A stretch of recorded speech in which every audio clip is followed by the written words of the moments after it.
Assalamualaikum warahmatullahi wabarakatuh. Halo pemirsa Bandung TV dimanapun Anda berada, senang sekali saya Karina dapat hadir kembali ke hadapan Anda di acara kesayangan kita Dialog Khusus. Apa kabar Anda? Semoga Anda dalam keadaan sehat walafiat dan bisa berkumpul bersama keluarga tercinta ya. Mungkin jadi pertanyaan kita pada hari ini adalah bagaimana ya cara menjaga kesehatan apalagi di tengah pandemi seperti ini. Maka dari itu tema kita pada hari ini adalah tips sehat di masa pandemi sambil menunggu vaksin. Nah, vaksin itu sendiri sudah kita akrab di telinga kita, didengar bahwa vaksin sering kita lakukan bahkan dari sebelum anak kita besar ya, dari lahir kita sudah memberikan mereka vaksin. Tapi sebetulnya vaksin itu apa sih? Nah, sudah bersama saya narasumber yaitu Dr. Evi Novitasari MM.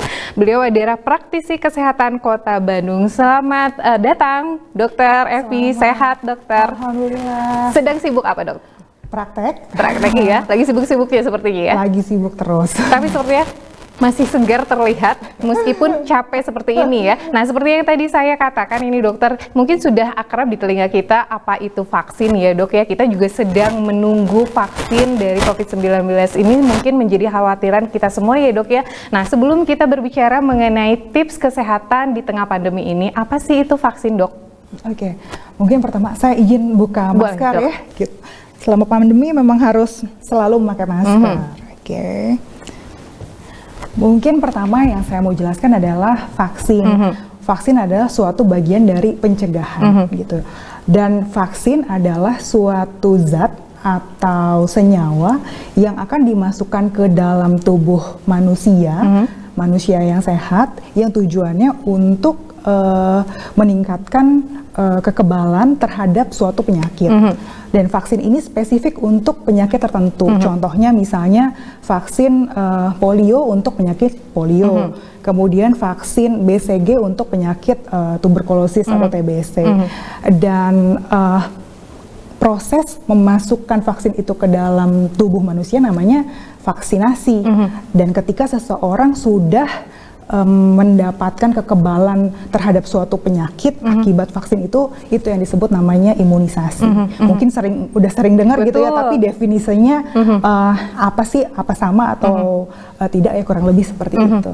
Nah, ini juga kita sekarang sudah masuk ke tahap uji klinis yang ketiga ya dok ya. Kita sambil menunggu kita diberikan vaksinasi. Nah, dari dulu kita sudah mendapatkan vaksinasi, putra putri kita juga diberikan vaksinasi. Tapi mungkin yang kabar atau stigma yang beredar di masyarakat adalah vaksin itu memasukkan penyakitnya ke dalam tubuh kita. Itu betul nggak dok? Jadi memang ada beberapa jenis penyakit dan vaksin itu sendiri. Ada vaksin memang yang dilemahkan, virus atau bakterinya dilemahkan. Ada yang dinonaktifkan, atau ada yang dibuat untuk pada bagian virus atau bakterinya. Ada juga yang memang spesifik ke toksinnya. Memang macam-macam gitu. Tetapi kalau kita lihat prosesnya, itu proses yang panjang dan rumit, tetapi bila memang sudah declare bahwa itu aman, itu sebaiknya memang kita menggunakan vaksin yang sudah ada nanti. Tadi sudah disinggung bagaimana cara proses pembuatan dari vaksin itu tersebut. Boleh diceritakan bagaimana sih proses pembuatannya dok? Pasti membutuhkan waktu yang sangat panjang. Nah, apalagi dengan keadaan gini malah justru harus dipercepat, itu mungkin efektif tidak dok ya? Jadi kalau ngomongin proses pembuatan tahapan vaksin itu panjang, kemudian rumit, bertahap, bertingkat, berlapis, dan memang ada ahlinya yang khusus yang dapat secara detail menjelaskan bagaimana tahapannya. Ada dokter spesialis penyakit dalam atau dokter ahli vaksinolog yang akan menjelaskannya. Namun saya akan jelaskan secara detail, sederhana lah ya, secara general. Jadi memang ada tahap-tahapannya. Jadi tahap pertama yaitu biasanya kita penelitian dasar dulu gitu, mulai dari sainsnya, biomolekularnya, yang diambil virusnya, bakterinya. Nah, kemudian setelah itu misalnya sudah ditentukan, baru itu akan dibuat biasanya dalam jumlah yang sedikit. Nah, setelah dalam jumlah yang sedikit itu baru masuk ke tahap kedua. Tahap kedua adalah tahap di mana ini dimasukkan ke hewan percobaan, kelinci atau misalnya monyet atau tikus. ini akan terjadi proses yang namanya in vivo, in vitro di dalam sel makhluk hidup atau di luar. Nah, ketika sudah aman, masuk ke tahap ketiga, ke uji klinis. Uji klinis ini juga ada fasenya lagi, ada tahapannya lagi. Fase 1 masuknya kita itu biasanya ke farmakodinamik, dosisnya aman atau tidak. Nah, setelah itu fase kedua diuji ke manusia, tapi dalam populasi yang kecil, 100-500 orang. Kemudian setelah itu berhasil lagi, masuk ke fase ketiga, biasanya diberikan kepada populasi yang lebih besar, 1.000 sampai 5.000 orang, dan di sini benar-benar dimonitor apakah ada efek samping, apakah ini aman, kemudian apakah ini manjur, efikasinya bagaimana, dan intinya adalah apakah keuntungannya ini lebih besar daripada resiko yang ada terhadap populasi yang lebih besar. Setelah tahap 3 ini berjalan, baru disahkan. Kemudian mungkin oleh pemerintah atau badan-badan terkait ya. Nah, setelah disahkan baru dibuat secara massal. Dan setelah dibuat secara massal didistribusikan kepada masyarakat, ini juga terus dipantau. Namanya tahap 4 monitoring. Apakah setelah diberikan ada efek samping dalam jangka panjang kepada masyarakat. Jadi kalau ngomongin masalah tahapan vaksin panjang, rumit, dan memang kita serahkan saja kepada ahlinya. Biasanya berapa tahun, Dok? Ada idealnya memang ada yang 5 sampai 10 tahun gitu ya, karena memang tidak mudah gitu. Tetapi pada COVID-19 ini kejadiannya luar biasa ya, kejadiannya memang ada pengecualian, di mana namanya ada emergency use authority. Jadi nanti apakah keputusan pemerintah untuk mengambil keputusan penelitian ini dalam waktu sekian lama, apakah sudah layak diberikan kepada masyarakat? Suatu saat setelah selesai, lalu kemudian kita diberikan vaksin tersebut atau vaksinasi, tadi dokter bilang, cara kerjanya itu seperti apa, Dok? Nah, intinya cara kerjanya adalah ketika seseorang telah diberikan vaksin, pertama tubuh kita jadi kenal sama namanya antigen.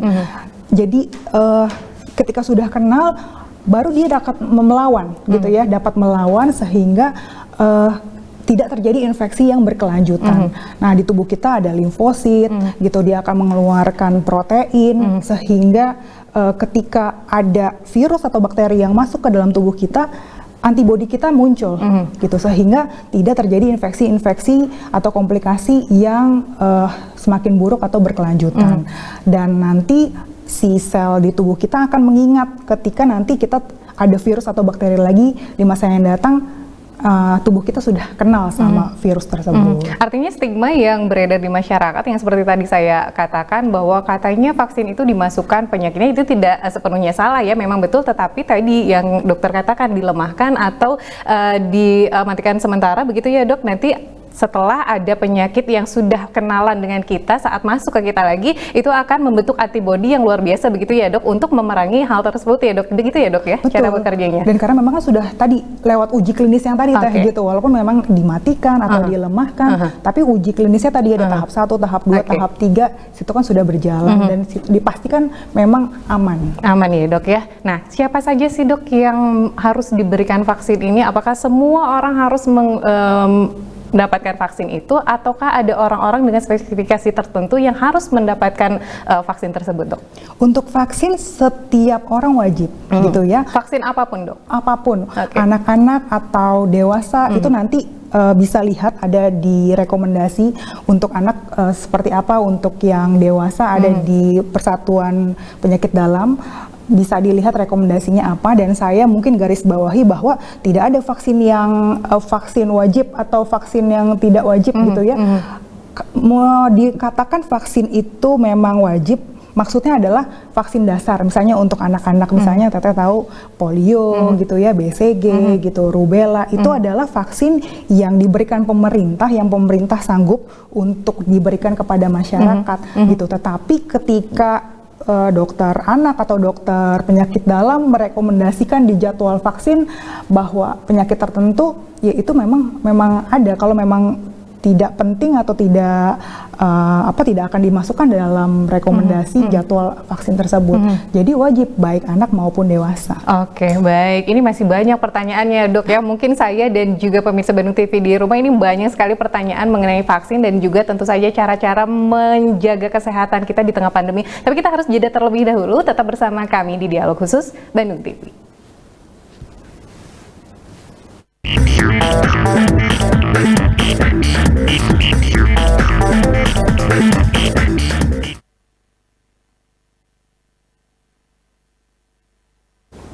Banyak upaya yang kita lakukan untuk menjaga kesehatan kita, seperti makan makanan yang bergizi, lalu kemudian olahraga dan juga istirahat yang cukup. Tentu saja juga vaksin menjadi salah satu cara yang kita pilih untuk menjaga kesehatan kita. Tadi sudah sedikit diceritakan oleh Dr. Evi, kita lanjutkan lagi ya Dok ya. Nah, nanti setelah kita divaksin, apakah ada jaminan kita tidak akan terkena penyakit yang sudah divaksinkan tersebut, Dok? Jadi memang setelah seseorang divaksin tidak bisa kita katakan 100% kebal terhadap penyakit tertentu, gitu ya. Tetapi memang vaksin dipercaya dapat menurunkan angka kematian karena dapat menurunkan komplikasi atau infeksi penyakit yang berkelanjutan. Jadi memang tidak 100%. Ada misalnya contoh anak yang tidak divaksin cacar, mungkin kita semua mungkin udah divaksin cacar ya. Nah, mungkin ketika nanti anak tersebut kena sama penyakit cacar air, hanya 1-2 tuh benjolannya, breakout gitu kan juga ya. banyak Iya, gitu ya Dok gitu ya? kan, tidak sampai penuh. Tapi ada memang perbandingan anak yang tidak divaksin dulunya itu sampai penuh gitu, ruam-ruam penuh hampir seluruh muka. Bahkan misalnya menutup, yang berbahaya kan sampai menutup misalnya organ pernafasan, itu yang nanti akan menjadi kesulitan bernafas dan lain sebagainya gitu. Walaupun memang tidak 100% untuk menjamin dia kebal terhadap penyakit tersebut, tapi pasti menurunkan resiko infeksi yang lebih berat kemudian hari. Ini vaksin itu berbeda-beda ya Dok ya, ada yang kemudian untuk penyakit tertentu vaksin diberikan secara berulang atau booster ya Dok ya. Ini bagaimana, apa perbedaannya, apa mungkin ada masa kadaluarsanya atau seperti apa Dok? Jadi memang untuk ulangan atau booster memang diyakini ketika dalam jangka waktu tertentu itu daya tahan tubuh atau antibodi itu akan turun sehingga diperlukan untuk ulangan. Tetapi memang jangan khawatir gitu ya, tidak ada istilah overdosis untuk vaksin atau imunisasi gitu ya. Bahkan mungkin yang saya perlu beritahu bahwa kalau vaksin itu memang kalau kita lupa nih anak kita udah divaksin atau belum gitu ya gitu. Iya. Lebih baik memang kalau tidak terdokumentasikan gitu ya. Bu, anaknya udah imunisasi belum, vaksin belum, apa yang lupa biasanya campak ya. Campak tuh 9 bulan udah belum ya gitu ya. Mana Bu bukunya gitu. Kalau memang misalnya tidak ada, tidak dicatat, tidak terdokumentasi, kita anggap belum divaksin. Lebih baik memang vaksin saja. Tapi nggak apa-apa ya? Tidak ada overdosis dalam vaksin, dan memang kalau ketinggalan itu segera disusulkan saja, tidak usah dari awal. Nah, ini mungkin ada beberapa dari pemirsa Bandung TV di rumah mungkin yang menanyakan bahwa ini seperti yang tadi dokter bilang, ini ada yang lupa-lupa atau kemudian ada yang tidak mengikuti vaksin karena mungkin salah satunya adalah ketakutan tadi, masukin penyakit nanti malah sakit apa segala macam, atau yang beredar di masyarakat ada yang tim anti vaksin begitu ya Dok ya. Ini kalau misalnya sekarang sudah dewasa mau melakukan vaksin lagi, itu masih bisa nggak Dok? Atau masih efektif tidak Dok? Oh, masih bisa gitu. Dan memang ada vaksin-vaksin yang memang khusus orang dewasa. Ada yang untuk anak-anak. Itu tadi yang saya bilang, bisa dilihat di websitenya dokter penyakit dalam gitu. Ada vaksin-vaksin untuk orang dewasa, misalnya vaksin influenza, itu biasanya kita lakukan 1 tahun sekali. Atau vaksin misalnya vaksin rotavirus, itu mencegah untuk penyakit diare gitu. Itu juga sebaiknya diberikan gitu. Atau vaksin pneumonia itu juga sebenarnya baik untuk orang dewasa. Kalau ini kabar mengenai vaksin yang bisa menyerang ke selaput otak, itu betul nggak Dok? Vaksin yang menyerang tidak, tetapi vaksin untuk mencegah penyakit meningitis gitu ya. Kalau kita misalnya mau ke umroh atau ibadah haji gitu kan, itu memang wajib vaksin meningitis. Tapi vaksin menyebabkan infeksi di selaput otak tidak. Ada juga yang membicarakan mengenai vaksin bisa menyebabkan autisme begitu. Itu juga tidak benar ya dok ya. Apalagi mungkin seperti yang tadi dokter jelaskan, ini yang membuat vaksin bukan orang sembarangan. Lalu kemudian tahapan-tahapannya ini juga melalui proses yang sangat panjang begitu ya dok ya. Nah ini beralih dari vaksin ini, kita juga sambil menunggu vaksin diberikan kepada kita semua, seluruh dunia, bahkan mungkin ini sudah ada lebih dari 10 juta orang yang kemudian meninggal dengan adanya COVID-19 ini, dan di seluruh dunia ini ada 65 juta orang yang kemudian terpapar COVID-19, dan di Bandung itu sendiri ini kita sudah masih iya dok ya. Nah, yang menjadi ketakutan kita, gimana kita ini beraktivitas mungkin yang masih harus bekerja, yang harus masih membeli keperluan yang mendesak. Tentu saja kalau tidak ada keperluan mendesak kita harus di rumah ya dok. Nah, untuk tips menjaga kesehatan di tengah pandemi seperti ini, seperti apa sih dok? Ya, memang di tengah pandemi COVID ini idealnya memang di rumah saja. Ya, dilakukan kegiatan di rumah, bekerja dari rumah, beribadah dari rumah, sekolah juga dari rumah. Tetapi untuk kelompok orang yang memang harus, mau tidak mau harus pergi keluar untuk bekerja, harus menerapkan protokol kesehatan secara ketat, cuci tangan, jaga jarak seperti kita, kemudian memakai masker, itu hal yang sangat wajib. Ketika kita keluar, maskernya mana gitu, dan menghindari kerumunan. Gaya hidup sehat, bersih, itu sekarang memang harus kita terapkan bersama-sama. Kurang lebih kita 9 sampai 10 bulan ya dok ya menjalankan adaptasi kebiasaan baru. Semua hal-hal juga mau tidak mau kita harus menjalankan kebiasaan baru ini, seperti tadi 3M, mencuci tangan pakai sabun, lalu kemudian menggunakan masker, dan tadi menjauhi keramaian. Dan ada tips juga dari dokter bahwa menjaga kesehatan, makan makanan yang bergizi juga. Adakah hal-hal yang lebih spesifik lagi untuk menjaga kesehatan kita pada masa pandemi seperti ini dok? Ya, selain tadi protokol kesehatan, gaya hidup sehat, makan makanan yang bergizi, kemudian istirahat yang cukup, itu memang kuncinya gitu. Sambil kita menunggu vaksin yang akan nanti dibagikan kepada masyarakat gitu. Sekarang saatnya kita bersama-sama menaati protokol kesehatan supaya kita semua terjauh dari virus, jauh dari COVID, dan kita harus sadar, nggak hanya kita sendiri gitu, tapi orang-orang lain di sekitar kita juga harus mau menerapkan protokol kesehatan. Nanti tidak ada jalan lain ya dok ya, selain menjaga kesehatan sambil kita menunggu nanti vaksin untuk herd immunity tersebut ya dok ya. Nah jadi kita masih boleh ya beraktivitas kalau mendesak barangkali gitu ya dok. Boleh nggak kita mengkonsumsi vitamin dok? Tentu saja, sekarang memang diperlukan konsumsi vitamin yang kalau perlu di double ya gitu ya, ditambahkan gitu, karena memang virus di mana-mana kita nggak bisa lihat gitu kan. Dengan kita menambahkan vitamin, konsumsi vitamin atau suplemen makanan yang cocok kepada kita, tidak ada alergi dan lain sebagainya, itu boleh dikonsumsi gitu untuk usaha ya. Kalau digunakan untuk jangka panjang boleh dok? Jangka panjang asal dengan dosis yang tepat atau dengan konsultasi sebelumnya oleh dokter bisa digunakan. Untuk anak dan juga dewasa sama saja gitu dok? Iya, anak, apalagi anak sekarang lebih rentan ya gitu ya.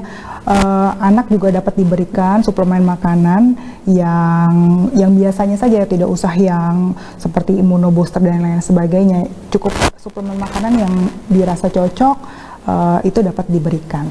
Nah, karena kita terpaksa harus di rumah saja nih dok, mungkin kita jadi jarang bergerak ya dok ya, sekolah juga di depan komputer atau di depan gadgetnya, jadi kita terpaksa harus diam saja. Nah, mungkin kurangnya olahraga ini juga menjadi salah satu pemicu kita juga justru jadi kena penyakit nih dok ya. Nah, yang baik itu olahraganya seperti apa sih dok? Olahraga yang baik adalah untuk sekarang adalah yang intensitasnya sedang sampai ringan sampai sedang. Jadi jangan juga olahraga yang berat. Dipilih juga olahraga yang kalau bisa di rumah. Kemudian membawa perlengkapan olahraga juga sendiri, botol minum sendiri, handuk sendiri.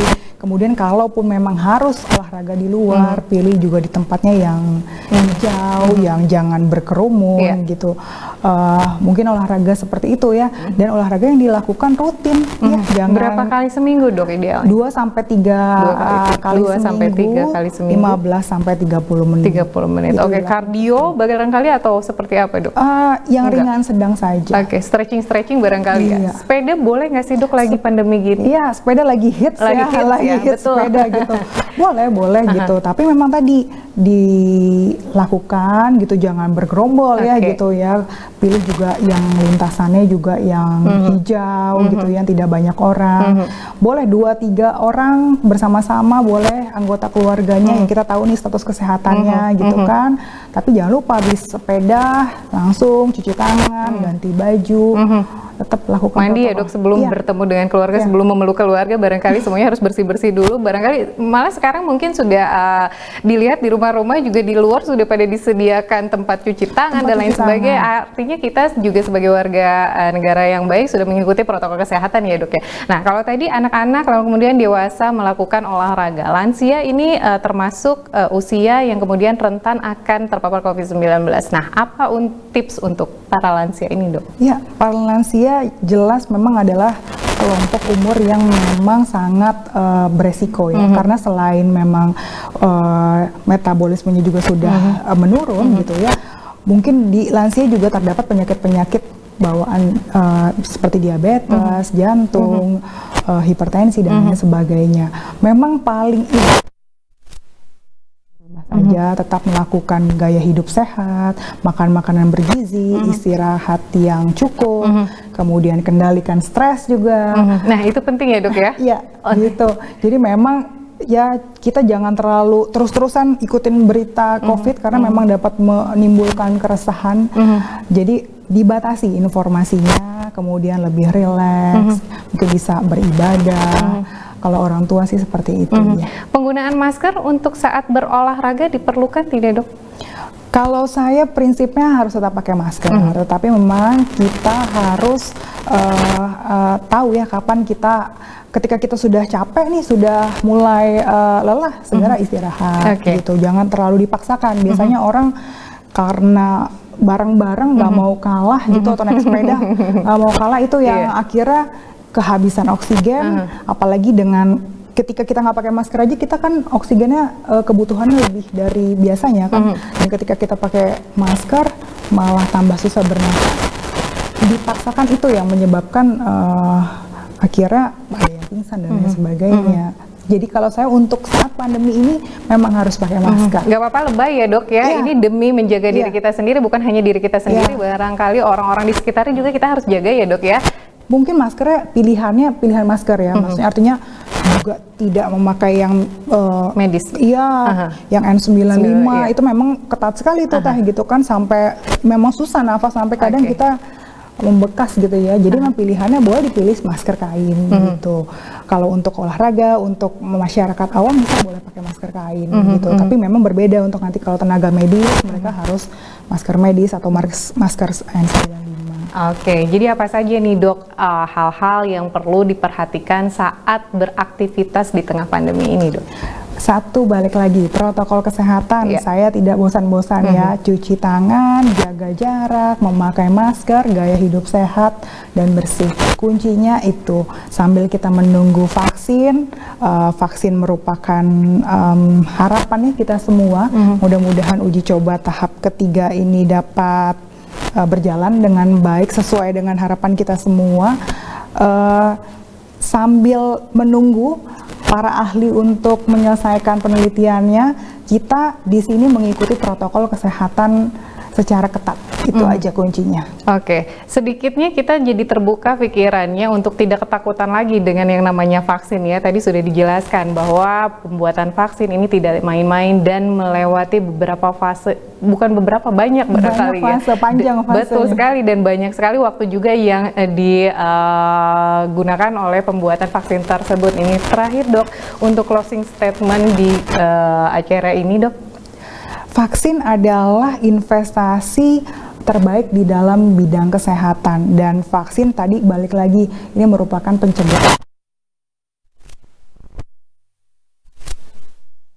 kehilangan anggota keluarga atau berpisah dengan anggota keluarga kita karena menderita atau terkena COVID-19, sehingga harus bersama-sama, kesadaran kita bersama mematuhi protokol kesehatan, kemudian kita menyambut dengan optimis ya, nanti begitu ada vaksin, kemudian sama-sama, karena vaksin nanti akan melindungi kita, melindungi orang lain, dan melindungi komunitas, bangsa, karena kesehatan itu merupakan ketahanan derajat suatu bangsa.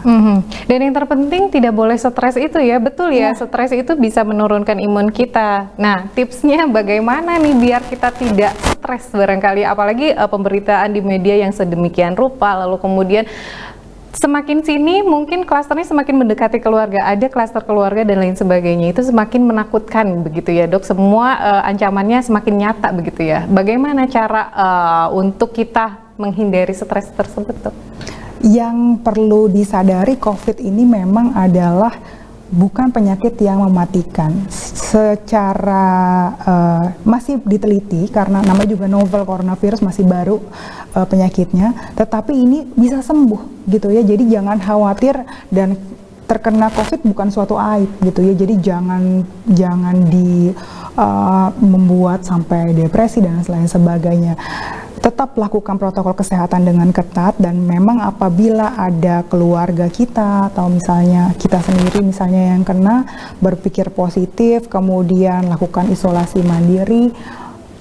Kalau itu dijalankan dengan baik, insya Allah pasti sembuh. Dan ketika sembuh nanti kita semua bisa jalan-jalan lagi gitu ya dok ya, kembali seperti semula. Nah itu dia barangkali ya hal-hal yang kemudian kita harus perhatikan di tengah pandemi seperti ini. Dan tadi tidak boleh stres, salah satu hal yang juga penting yang kita harus lakukan mungkin melakukan hal-hal yang menyenangkan bersama keluarga tercinta. Nanti setelah kita memenangi pertarungan bersama COVID-19 ini juga kita akan kembali bersenang-senang lagi gitu, jalan-jalan lagi, apalagi ini sebentar lagi liburan akhir tahun. Mungkin ini ada himbauan juga dari pemerintah untuk tidak kemana-mana barangkali ya dok ya. Liburan sekarang di rumah saja ya, bersama keluarga bersama tercinta nonton ya. Bandung TV. Nah itu dia, penting sekali, banyak acara yang penting di Bandung TV ya.